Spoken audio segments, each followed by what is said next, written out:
you awake? I thought I heard you get up. Yeah, I'm awake. Sorry, I just can't sleep. Are you thinking about him? Yeah, a bit. Usually get back to sleep, my love. I'm fine. No, it's okay. What else is on your mind? I don't know, it seems weird, but I had one of the most vivid dreams of my life. I saw a fox on a snowy mountain, just looking confused and worried. Those eyes, I can't get those eyes out of my head. She was running in the windy snow, looking for something. Do you think it has to do with you and what's been going on? I don't know. It was just a dream, Rachel. They're not meant to make sense. A lot's happened the past couple days, that's all. Well, if you're not going to sleep anyway, you should tell me. I want to hear. All right.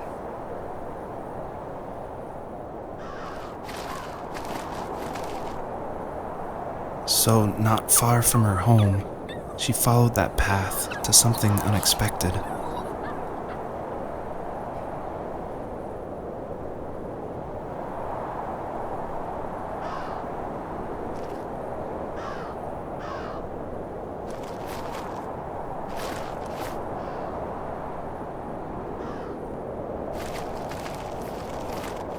She couldn't stay, though. She had to find her other 2 children. So she took that path. She followed it towards something ancient. Something with answers.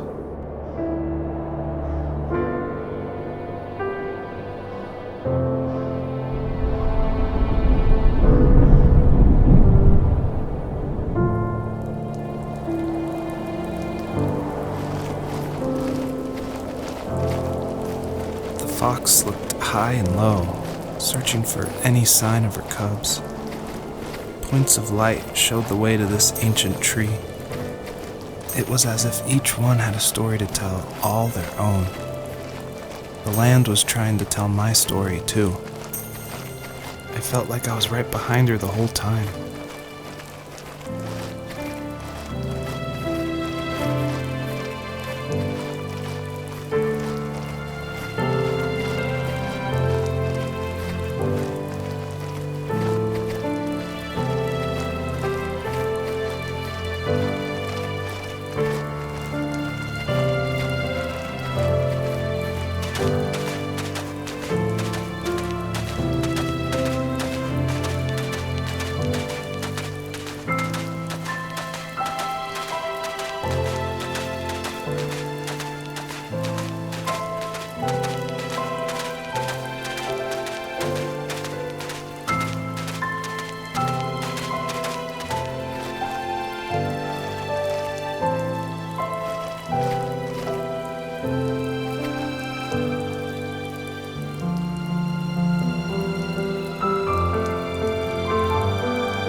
As a kid, did you ever do show and tell in your class? Yeah, I think I only did it once, when I was in the 4th grade. You know how my life was around then. I wanted to show my class what helped pass the time and distracted me, so I brought a dozen paper cranes I had made. I think I told everyone how badly I wanted to be a bird and fly, embarrassingly enough. Don't be embarrassed. Every kid wants to fly. For me, it was another toy from my dad, a wooden boat. I remember guarding it so carefully in my hands as I walked into class. When I sat down, a group of boys immediately made fun of it. They asked which trash can I found it in, or why an ugly log was my favorite toy. When I got up, I didn't even want to tell them my dad had carved it. I said it was a joke gift my friend had given me. Kids can be so cruel. Some of them are. I shouldn't have let them get to me, but it did. It's amazing we bounced back at all.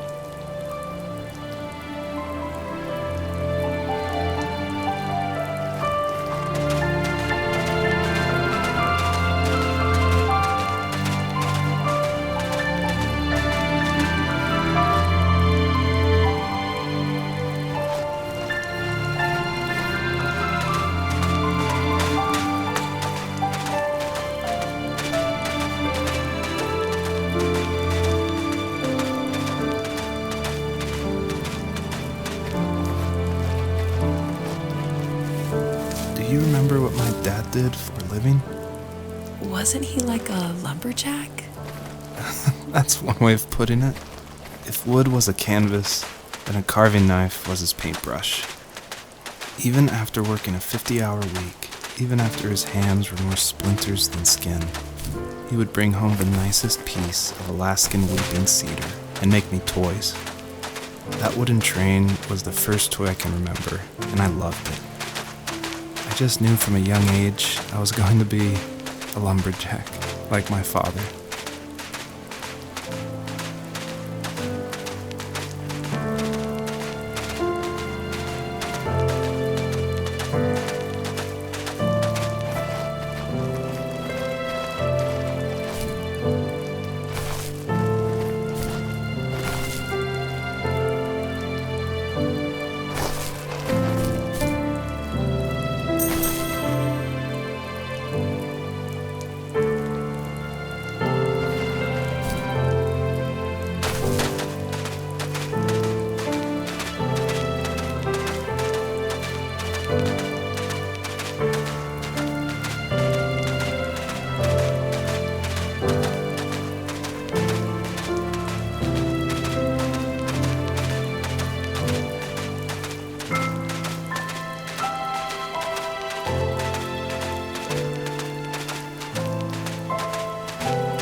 Usually those kids would leave me alone, but somehow they could tell I was different.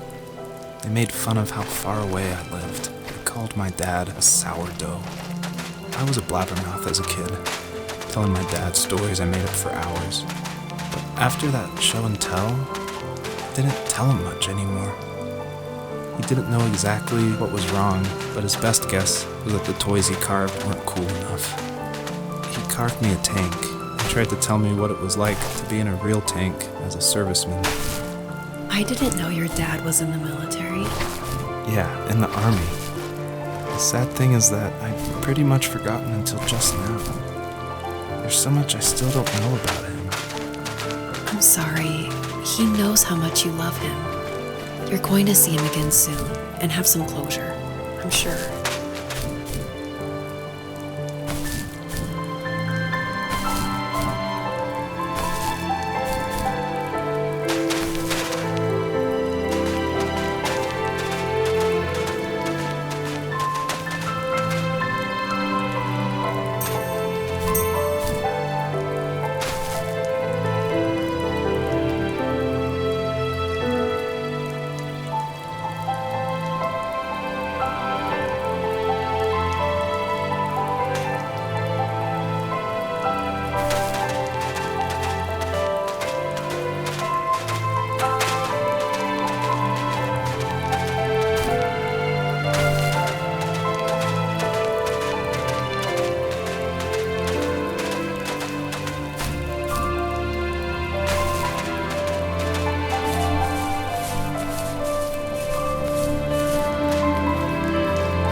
older I got, the more I withdrew.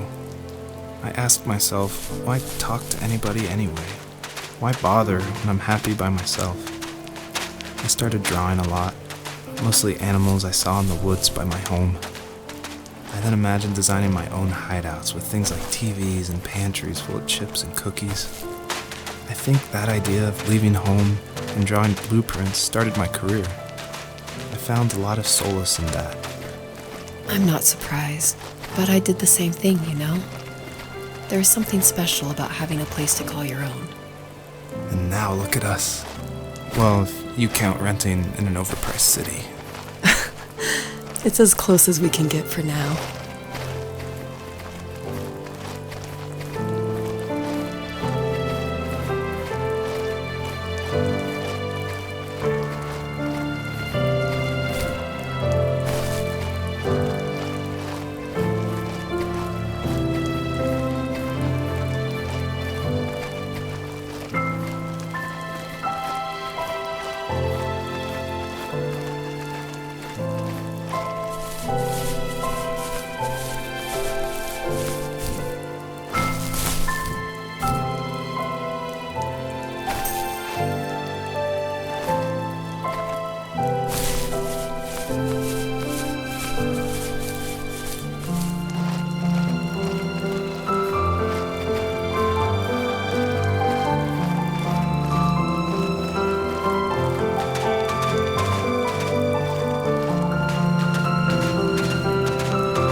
My teenage years were full of sketching, angst, and trouble.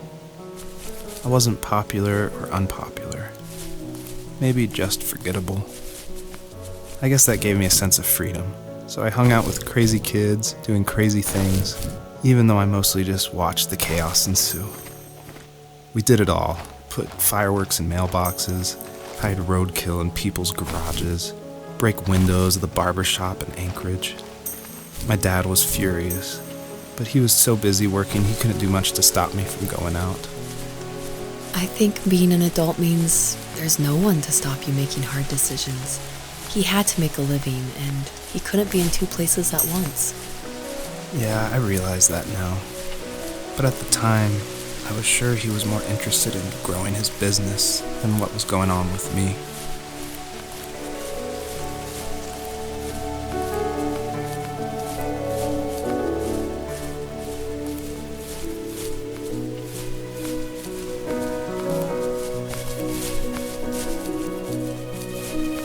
He was working another late night, and my friends were over, saying how bored they were and how they had come all the way out to my house for nothing.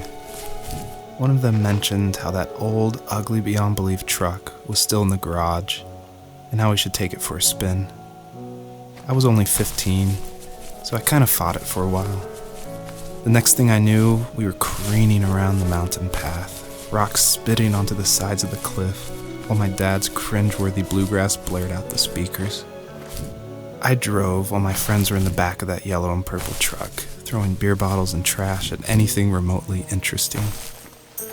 Felt like I was soaring in the air with borrowed wings. But all good things have endings. A cop outside of Eagle River pulled us over after he saw us in a bottle rocket into someone's yard. What followed was a long night of talking to disappointed adults and feeling smaller than ever.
After he drove me home from the police station, I blew up at him, saying how I never wanted to be like him, how I was going to be someone and leave that hick icebox for good. He just looked forward at the road with tired eyes. I took out that bluegrass tape from the cassette deck and chucked it out the window.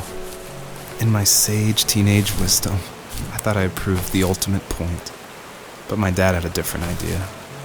He slammed the brakes, slowly bowed his head while gripping the steering wheel, and finally looked at me. All he said, like it was a polite request, was, "Make this right." I sat there in silence, fuming, but I eventually got out and combed every square inch of the woods, muttering profanity after profanity. I found it 30 minutes later, near a small waterfall off the road. I went back to the truck, put the wet tape back in, and sure enough it worked. We didn't speak another word to each other the rest of the night. Wow, I knew you were a crazy teenager, but... It's hard to believe, isn't it? It surprises me too. It's like I didn't really know who that kid was back then. I bet my dad thought the same thing over and over. It's almost like he was saying, "Make this right," to himself, more than to me.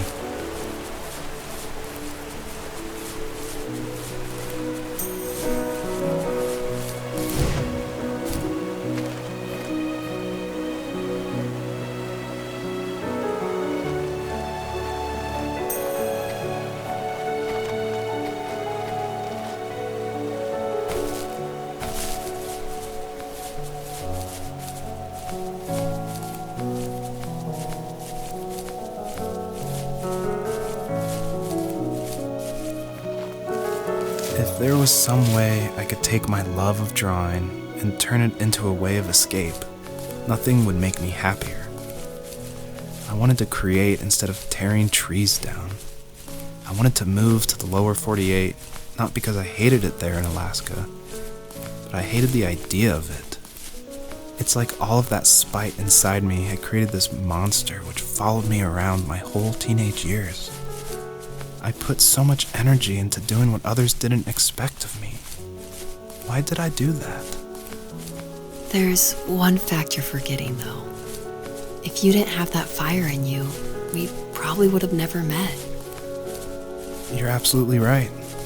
Maybe the destination is all that matters in the end. But then why am I awake? Why am I seeing this fox go on her journey?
On our property, there were old abandoned pieces of a shed and car long left unused.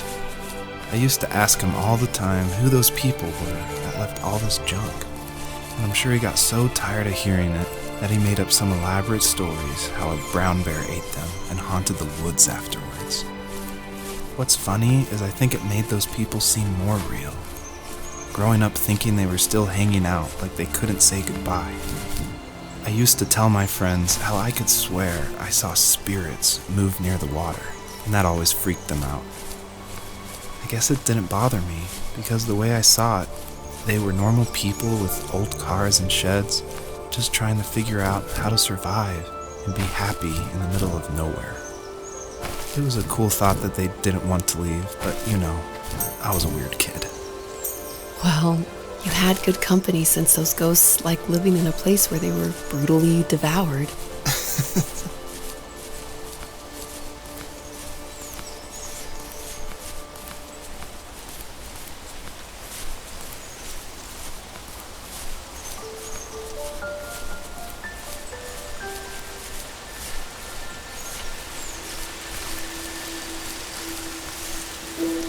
even at my most distant, at the times when I detested him the most, he kept reaching out.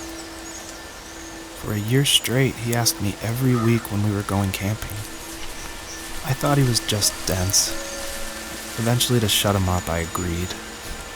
We carried out the worn lawn chairs from the garage and set up a cinder block campfire at the site we'd always used behind the house. We walked down the mountain path, talking in the warm sunshine we only got a couple months of the year. Those 3 obsidian rocks shimmered alongside the shore, almost like sparklers pressed against a dark window. I'll never forget that wet stone on my feet, or how those massive mountains looked even bigger in the lake's reflection. I felt small, but grateful. As the sun set, my dad found something I hadn't seen for a long time. The tree where I'd made my first carving when I was 6.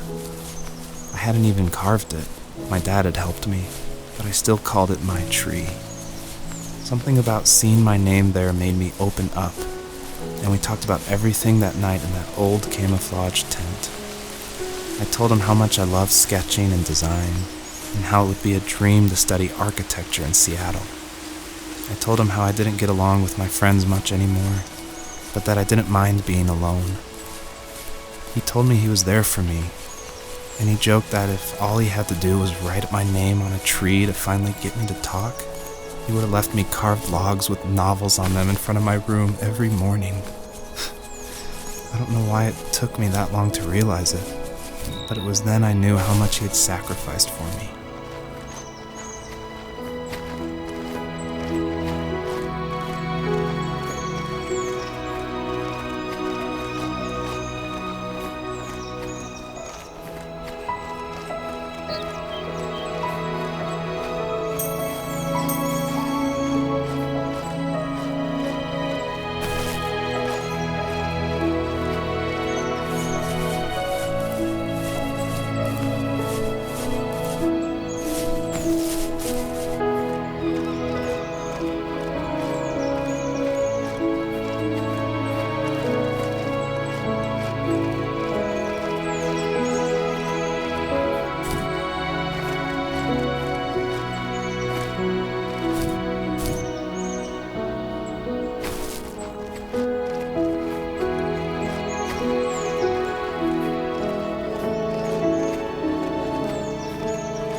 stood nearby, unfazed, like nothing was wrong.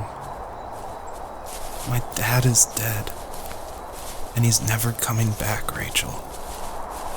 I can tell you these stories, but I can never reminisce with him again.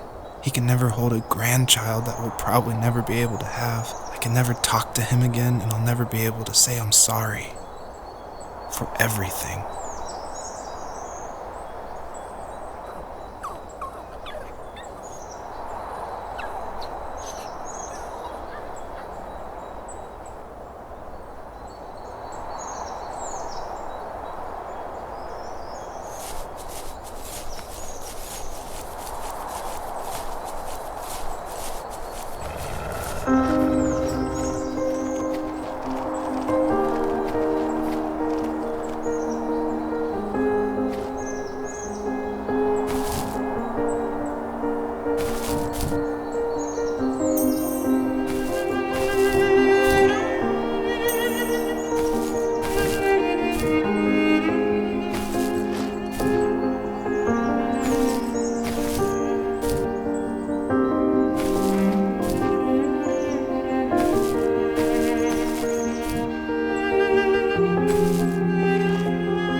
this anymore. Good night.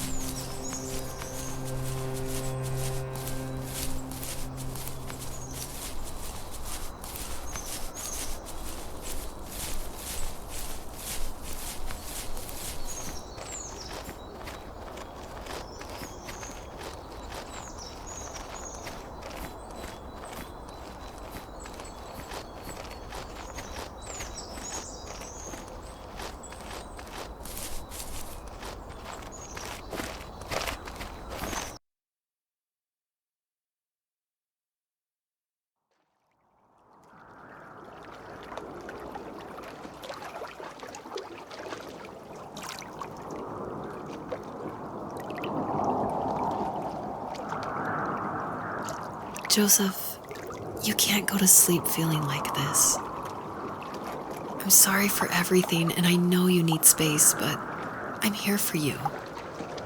You don't need to feel so lost. Joseph, have I ever told you what my mother was like?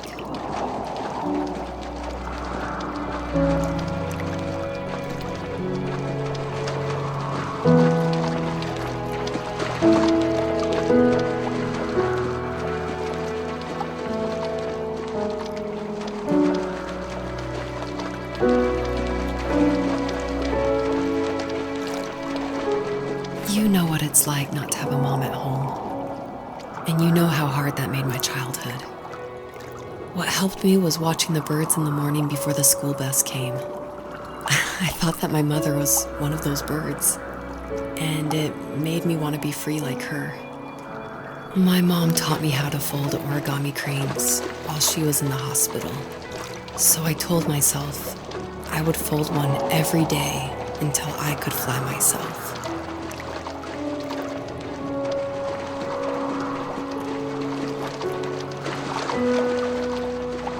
I think we both have always loved animals, and for me that love started with a dog.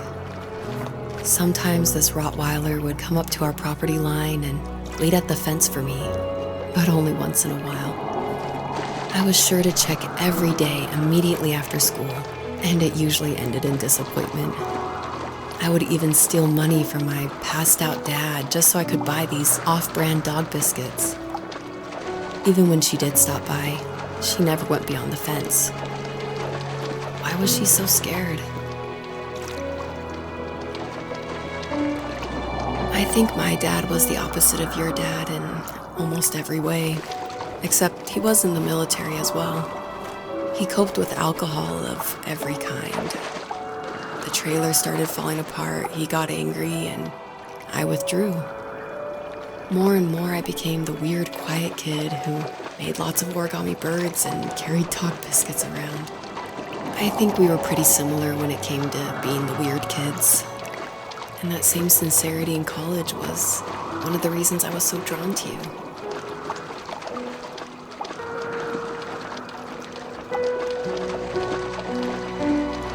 Life got worse and worse. And at one point, I really didn't think I could survive another day with my soul still intact. I had no real friends, let alone neighbors, since we lived in the middle of nowhere. I should have talked to my teacher, but I was scared what he would do if he found out. As I waited for the school bus one morning, I walked around until I found something in an abandoned shed. Something I can't put into words.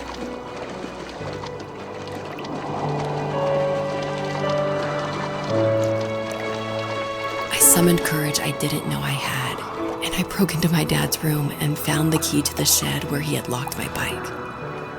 I'll never forget that feeling of the wind rushing by my ears as the sun rose over fields of wheat. I was flying for the first time. I biked as far as my legs could take me until I found a house that felt friendly and that felt like home. Those strangers helped me in so many ways. And if it wasn't for them, I wouldn't have found my foster family. And if it wasn't for my parents, I wouldn't have met you.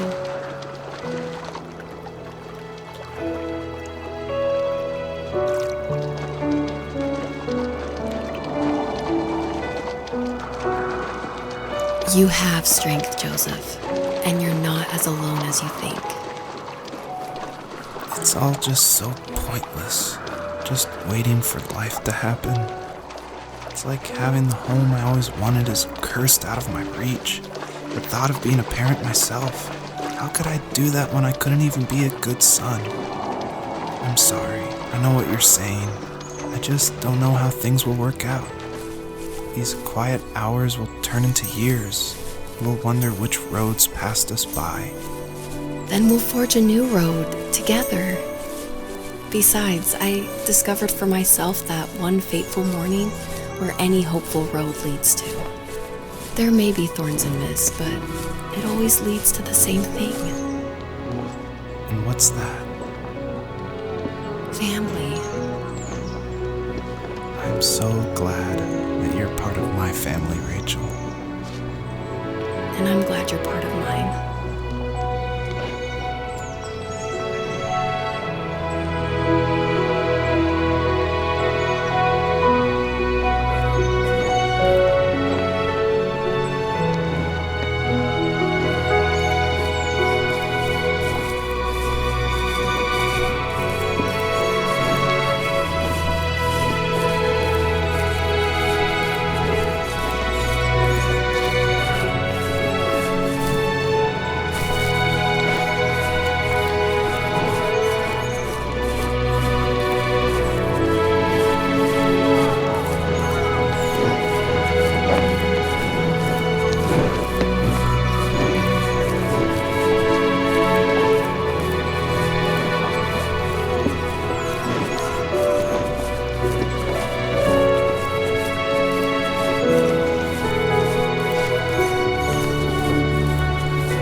The fox knew her last cub would be waiting for her at the first tree. She was almost there. The rain cascaded onto the jade valley where the entrance to the tree was. Life was protected there, because that's where life began. It was now only a mother and a daughter left. Items from my life still dotted the ground as she moved closer to her destination and destiny.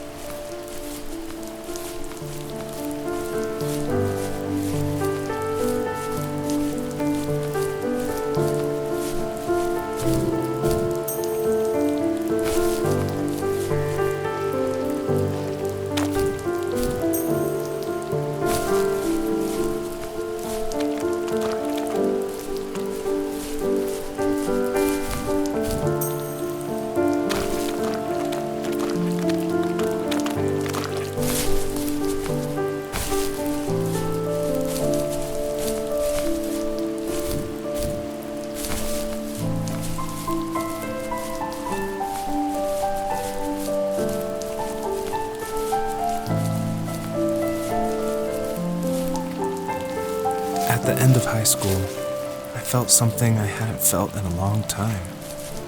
Drive.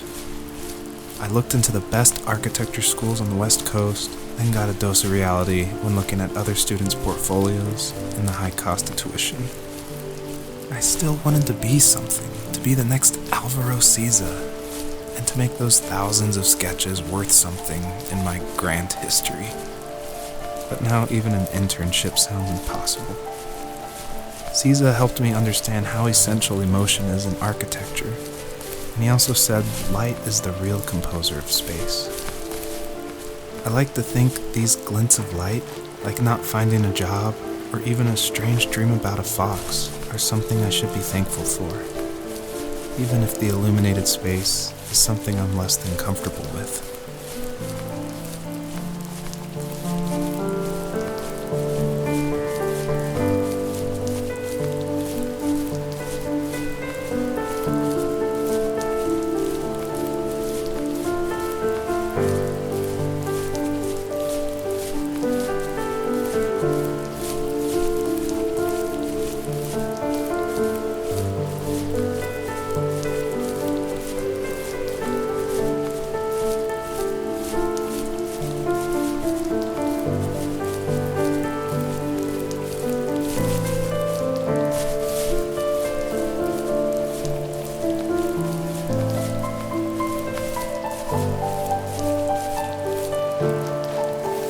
My dad was super supportive with my college plans, to a point.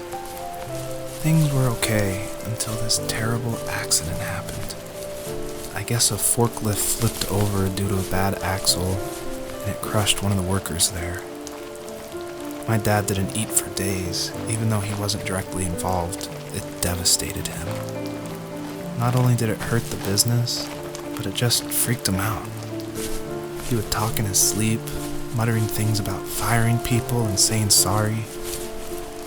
One fateful day he approached me, said that since my school search wasn't going well, I should finally be a man and take over the family business. He said one day he was going to die, and that all of his work, sacrifice, and even that man's life would be wasted in vain. I just lost it. Teenage me just exploded at the thought. I screwed up. I said things I shouldn't have. He was having a crisis, and I pretty much spit in his face.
In the distance, the first tree illuminated the wasteland. She couldn't go home anymore. She did the only thing she was capable of: moving forward. My dad died alone in the middle of the wilderness. I should have been talking to him more. I should have done a lot of things differently. If the first tree on earth brought life with it, if it taught the birds to sing and fly and showed saplings how to grow, what could it do for us?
There was a letter I received yesterday from a name I didn't recognize, with a quote I can't stop thinking about. Death is not the opposite of life, but a part of it. More and more, I'm realizing one important truth. Each of us have our own journey to the first tree. But sometimes I'm not sure I'm ready to take that first step. You already have my love.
Her journey was over, but I have no idea.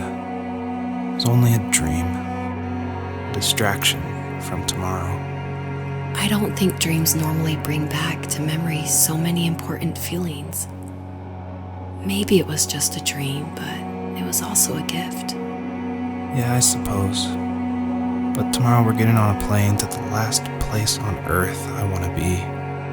The only person that would have made the trip worth it is gone. You're going to see him and be with him one last time before you say goodbye. I have one last quote for you by Emerson, sealed in an imaginary letter from me to you. It is the secret of the world that all things subsist and do not die, but only retire a little from sight and afterward return again. Go to sleep, my love. We have a big day tomorrow, but I'll be there with you every step of the way. Thank you. Thanks for listening. Good night, Rachel. Good night, Joseph.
hell?